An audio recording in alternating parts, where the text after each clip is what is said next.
মাজনী চিঠি লিখো তোমালে নীলা ঘৰে মাজনী পঢ়াকৈ কাগজতে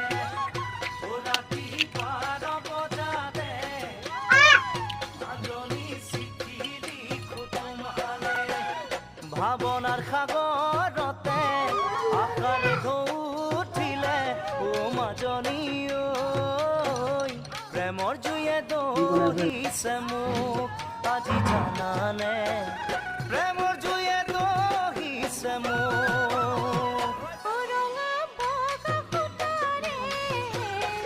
চেনাইটি গামোচা ফুল বাচোতে তোমাৰে মুখৰিকে চেনাইটি দেখো। মাছ 29 তাৰিখে